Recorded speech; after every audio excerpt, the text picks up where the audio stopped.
the students, this is the next lecture of your 4th unit of telemetry principles, in which we are already discussing the construction of transmitters, construction of receiver. Till now we discussed transmitter, till now we discuss 1 minute.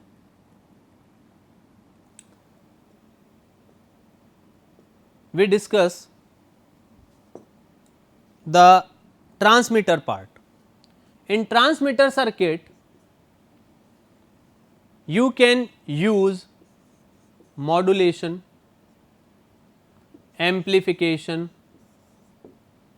and other type of means power amplification, and another one important part is impedance matching. These all are functions that will be carried out at the transmitter side. That interstage coupling is also related to this impedance matching, because interstage coupling is the process by which you can perform the impedance matching in the circuit, so that maximum power can be transferred. So, in this previous lecture we discussed these points. Now, we are going to start with the receivers. Actually, when we are talking about receivers, receiver work just in reverse with respect to the transmitter. Means, if transmitters are performing modulation, receiver are performing demodulation. Amplification is also here, because signal is weak here also. But the another thing is filtering. Filtering is also very important in receiver section. How you can understand by this definition? Basically, radio receiver is an electronic equipment that picks up the desired signal and reject the unwanted signal and demodulate the carrier signal to get back the original modulating signal. If we are talking about the various function, then step by step these are the function of a radio receiver, that it will intercept the incoming modulated signal, select the desired signal and reject unwanted, amplify selected RF signal, detect the modulated signal and then amplify the modulating frequency signal. Now, understand these points by this discussion. This is your transmitter sending the data, here your receiver is present which is receiving this wireless data. What will happen in the channel? Here noise is present, and you know that noise is additive in nature and random in nature, means it can create or it can be happen anywhere anytime. So, as soon as the signal leave this transmitter antenna, that noise will be added in the signal. That noise added signal means signal plus noise will reach here at the receiving antenna. As soon as that signal reach here, what is the first function of that receiver? That it should intercept the required incoming modulated signal, because in the atmosphere there are number of signals.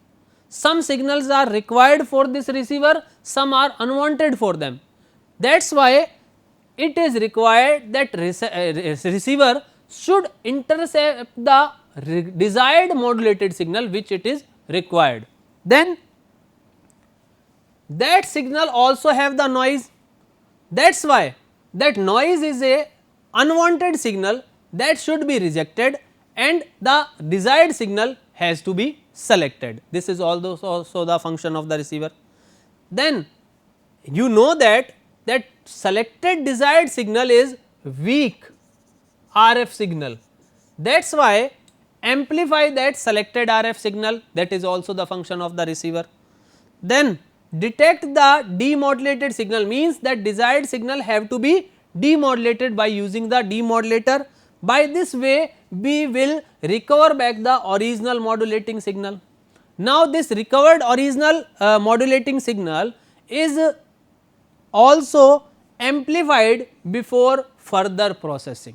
So these all are the function of a receiver, and when we are talking about these functions, you have to identify the characteristics which always have to taken into consideration during the designing of a receiver. That characteristics are basically related to the somehow to the wanted and unwanted signal. So, first one is the selectivity.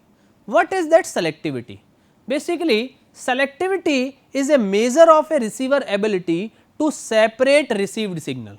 Means I told you, as soon as signal left the transmitter side, noise will be added, and when receiver will select that signal, then it is required for the receiver to select the specific received signal, and that received signal is what is that? That received signal actually having two things, that are noise and desired signal. So, what is required here, that you can easily identify one thing, your noise signal is the unwanted signal, your desired signal is the wanted signal. So, the receiver has the ability to separate these received signal between this noise and the desired signal. Similarly, the sensitivity. Basically that sensitivity is a measure of receiver ability to detect weak signal.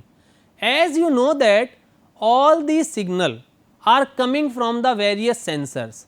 These sensors generated signals are very weak in nature. Although we perform the amplification and other processes, power amplification also on that signals, fir bhi that signals are somehow weak in nature. That is why to detect the ability to detect that weak signal is also a characteristic which is desired in a receiver designing. The third one is the noise, because noise play a very important role in the receiver designing. Actually that noise is the thing which is going to disturb the receiver functioning mostly. So, you have to identify here which kind of noise is. Actually noise can be divided into two types, internal noise and external noise, and that type is only can only help for designing of a receiver, because when you are talking about a noise signal, actually this is a system. This system have some internal part and this is its external environment. In external environment there will be a nearby another system, there will be some atmospheric conditions. So, what will it show? It shows that if there is any atmospheric changes in the environment, such as lightning discharge or thunderstorm or some time of another windstorm or some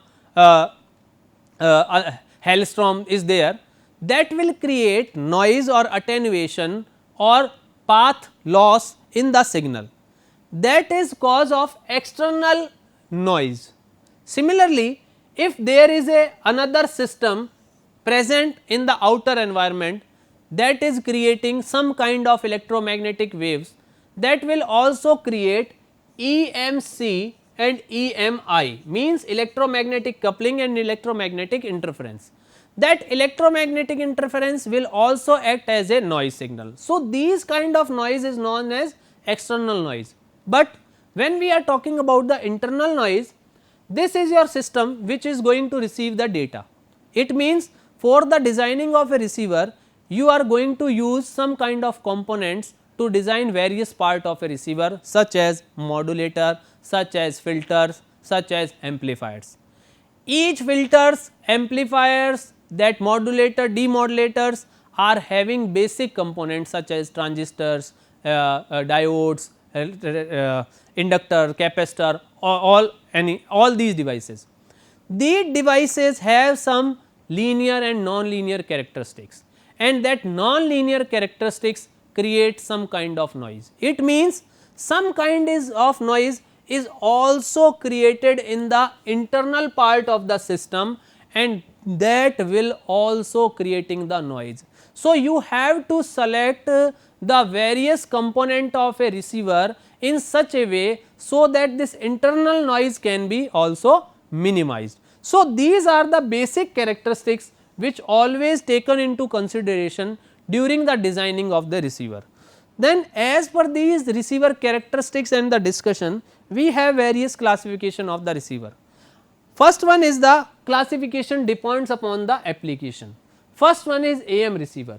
It receive broadcast of speech and music from AM transmitter which operate on long wave, medium wave and short wave communication.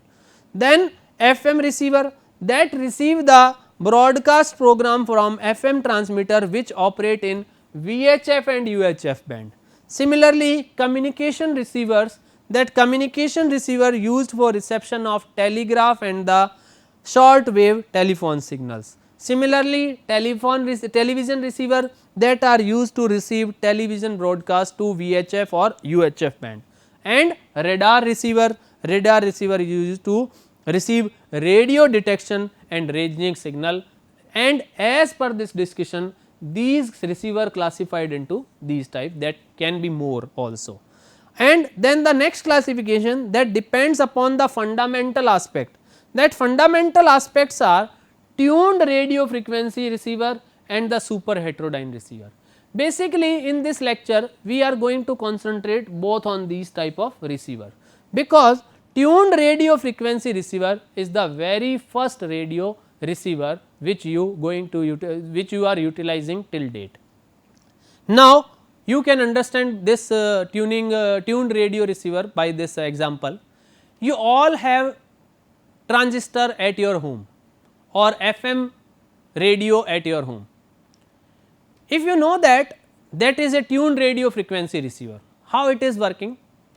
Actually in your old age radio set or in the current FM, the only difference is that your old age transistor or radio is using is a analog instrument, whether today's FM receivers are the digital signals, digital equipments. But in both cases you can identify one thing, there are number of channels present in the atmosphere such as 93.5 FM, 108.5 FM, these all are the signals, or you are having various radio broadcasting stations such as BBC or radio or that Doordarshan radio part or the Akashvani, that all are here. It means that all stations are coming on a specific frequency band or on a specific frequency.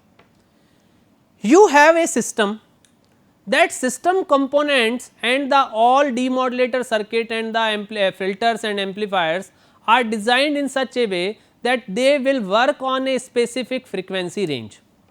So, what will happen in the tuned radio frequency?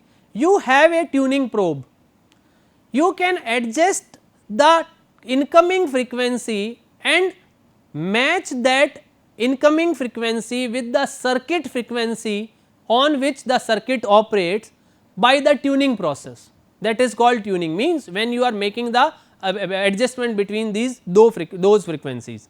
So, in basically tuned radio frequency, what is happening, you are taking here, this is the receiving antenna, here antenna coupling network, there are various tuning part.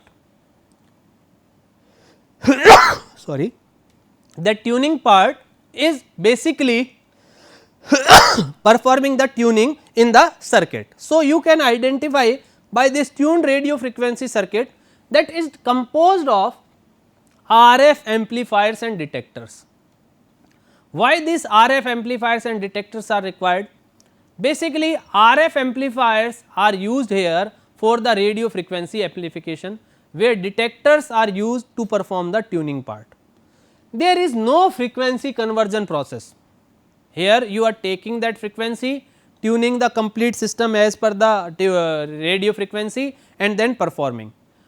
That is why it is not often used, because you have a spectrum of frequencies present in the atmosphere and a single system is not feasible for all that kind of frequencies. Also, it is difficult to design tunable RF stages, and also it is difficult to obtain high gain RF amplifier. So, these are some disadvantage, or you can say that the drawbacks of this TRF receiver. Because of that, tuned radio frequency receivers are not oftenly used in the basic receiver circuits. So, this is the basic construction of a TRF receiver. A TRF receiver actually have RF stage, detector stage and an audio stage.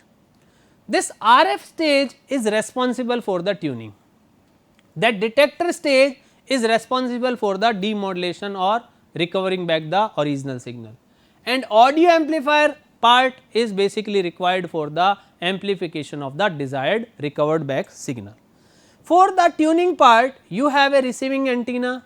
Again you are performing that impedance matching through this antenna coupling network here, and then we have a 3-stage RF amplifier tuning circuit, which are connected through the tuning probes, and you are going to adjust the variable components by this tuning probe to get the desired tuned frequency in the system, and this complete process is quite complex.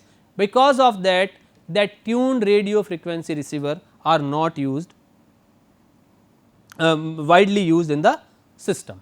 Then tuned radio frequency is individual working, that in tuned radio frequency 2 or 3 amplifiers are required to filter and amplify the received signal to a level sufficient to derive the detector stage.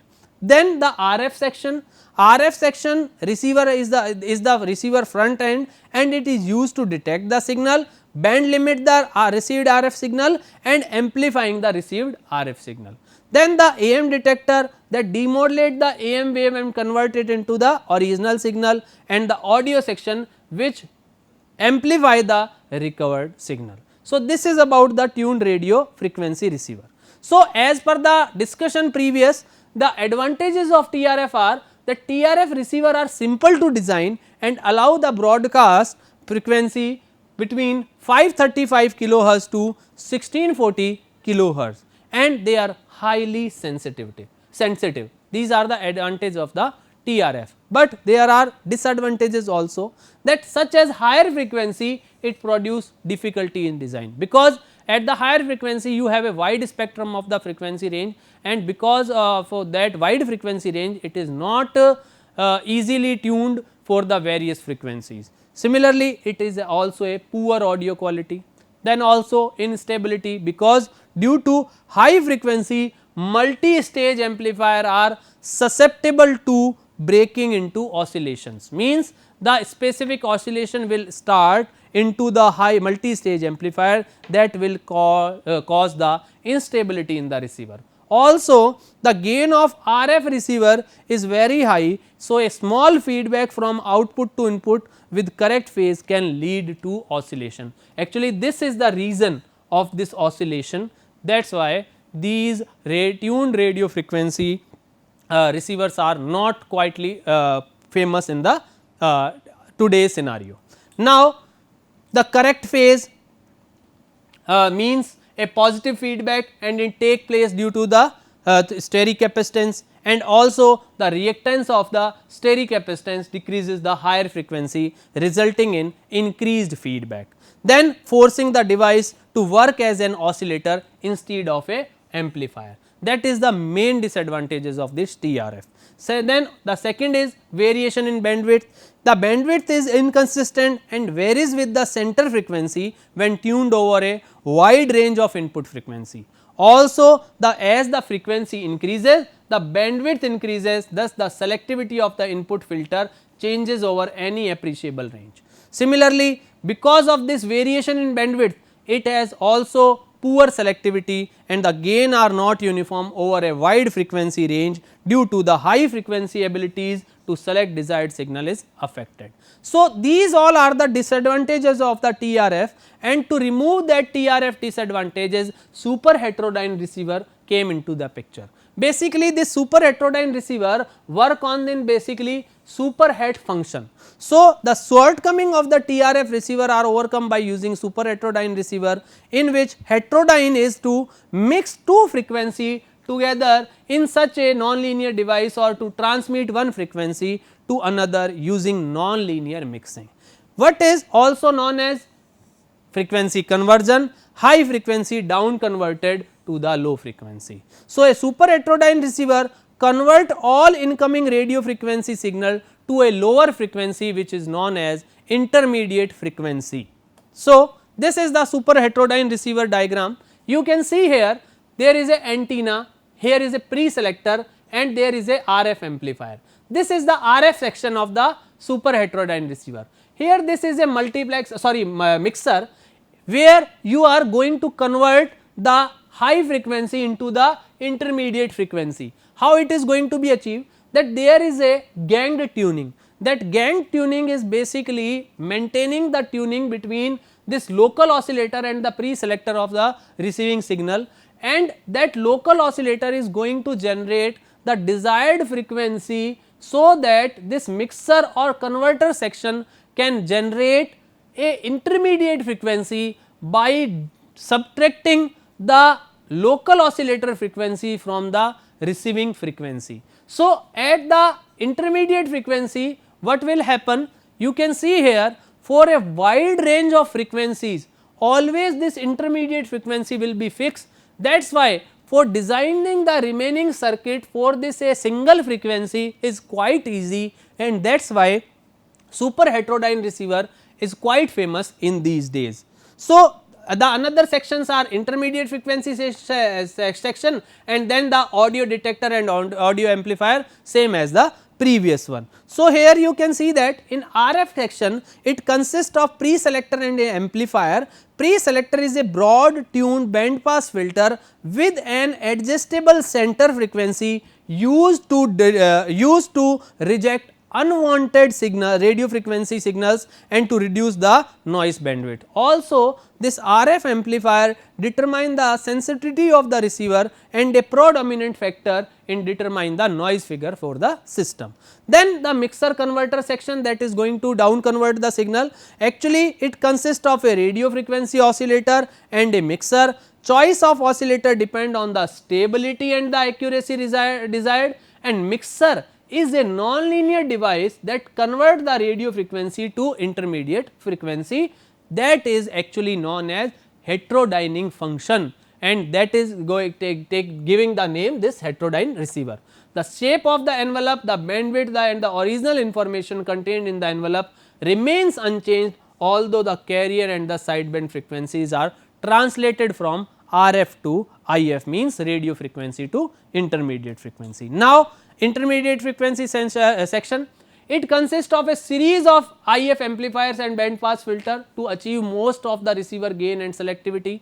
IF is always lower than the RF because of it is easier and less expensive to construct high gain stable amplifier, and intermediate frequencies are also less likely to oscillate on the other than the RF counterparts. So, detector section, what is that? That detector is basically performing the demodulation process by these two steps, convert the IF back into the original and simple as a single diode complex to PLL or balanced demodulator. Similarly, the audio amplifier section, that have various cascaded audio amplifiers which are going to amplify the incoming signal. So, these are some basic super heterodyne receiver, and the basic point is about the choice of the intermediate frequency. That is why these are the 3 points that plays an important role for the selection of intermediate frequency, that very high intermediate frequency will result in poor selectivity and poor adjacent channel rejection. Similarly, a high value of IF will result in tracking difficulties. Low value of IF frequency rejection is poor. Also, the selectivity will be too sharp. Means you cannot take the intermediate frequency too high.